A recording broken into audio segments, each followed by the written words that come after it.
బీసీలకు 42% రిజర్వేషన్ అంశంపై ఆర్డినెన్స్ తీసుకురావాలని నిర్ణయించిన సర్కారు ప్రస్తుతం డైలమాలో పడింది.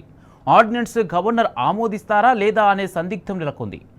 అదేవిధంగా రిజర్వేషన్లను విద్యా ఉద్యోగ రంగాల్లోనూ అమలు చేయాల్సి ఉంటుందని, ఒకచోట అమలు చేసి మరొక చోట అటకెక్కిస్తే అసలుకే ఎసురు వస్తుందనే భావనతో ఉన్న ప్రభుత్వం బీసీ రిజర్వేషన్పై ఎలా ముందుకు వెళ్లాలన్న దానిపై తర్జన భర్జన పడుతున్నది.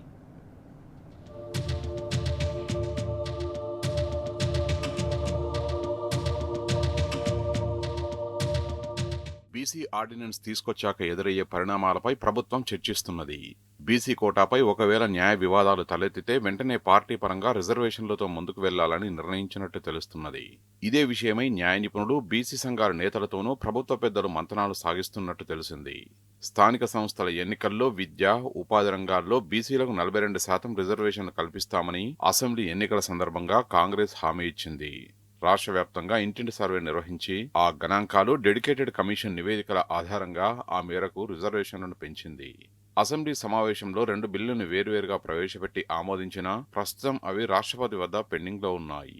ఈ నేపథ్యంలో ఆ బిల్లుల్ని పక్కన పెట్టి పంచాయతీరాజ్ చట్టం 2018లో రిజర్వేషన్లకు సంబంధించి సవరణలు చేస్తూ ఆర్డినెన్స్ తీసుకువచ్చి 42% రిజర్వేషన్లను అమలు చేయాలని సర్కారు భావించింది. ఇటీవల ముఖ్యమంత్రి రేవంత్ రెడ్డి నేతృత్వంలో కేబినెట్ ఆర్డినెన్స్ జారీకి ఆమోదం తెలిపింది.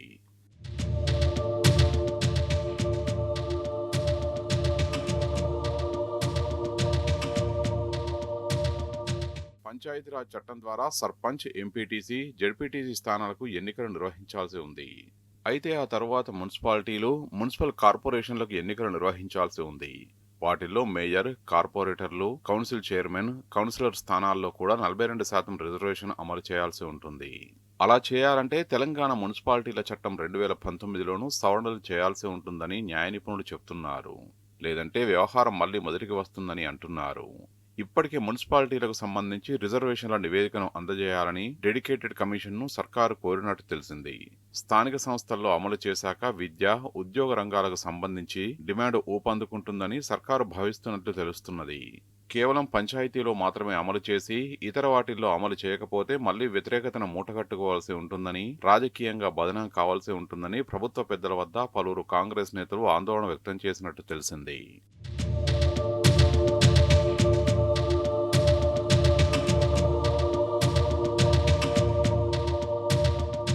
బీసీ రిజర్వేషన్లకు సంబంధించి ఆర్డినెన్స్ ను జారీ చేయడానికే ప్రభుత్వం ఎక్కువగా మొగ్గు చూపుతున్నట్టు తెలిసింది. ఆర్డినెన్స్ జారీకి గవర్నర్ ఆమోదించినా లేకున్నా 2 విధాలుగా మేలు జరుగుతుందని కాంగ్రెస్ భావిస్తున్నది. ఆమోదిస్తే ఎవరూ కోర్టుకు వెళ్లకముందే ఎన్నికలు నిర్వహించి బీసీ వర్గాల మెప్పు పొందవచ్చని భావిస్తున్నది. ఒకవేళ గవర్నర్ ఆమోదించకుంటే బీఆర్ఎస్, బీజేపీని బదనం చేయవచ్చని ఆలోచిస్తున్నట్టు తెలిసింది. అప్పుడు పార్టీ పరంగా రిజర్వేషన్లను కల్పిస్తామని బీసీలకు హామీనిచ్చి వెంటనే ఎన్నికల ప్రక్రియను పూర్తి చేయాలని ఒక నిర్ణయానికి వచ్చినట్టు తెలుస్తోంది. రిజర్వేషన్లపై మళ్లీ నివేదికలు తెప్పించుకోవడం ద్వారా మరింత జాప్యమవుతుందని, ఇప్పటికే ప్రజల్లో తీవ్ర వ్యతిరేకత వచ్చిందని, ఇంకా ఆలస్యం చేస్తే అసలుకే మోసం వస్తుందని ప్రభుత్వ పెద్దలు భావిస్తున్నట్టు తెలుస్తున్నది. ఈ నేపథ్యంలో హైకోర్టు తీర్పును ముందు పెట్టి పార్టీ పరమైన రిజర్వేషన్లతో ఎన్నికల ప్రక్రియను ముగించాలనే దిశగానూ ఆలోచన చేస్తున్నట్టు తెలిసింది.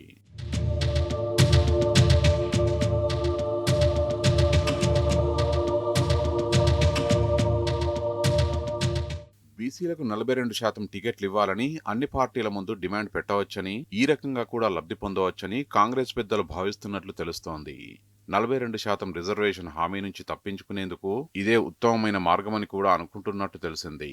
ఇందులో భాగంగానే బీసీలకు 42% రిజర్వేషన్ విషయంలో అన్ని పార్టీలు సహకరించాలని, పార్టీ పరంగానూ కల్పించాలని డిమాండ్ చేసి వేస్తోంది.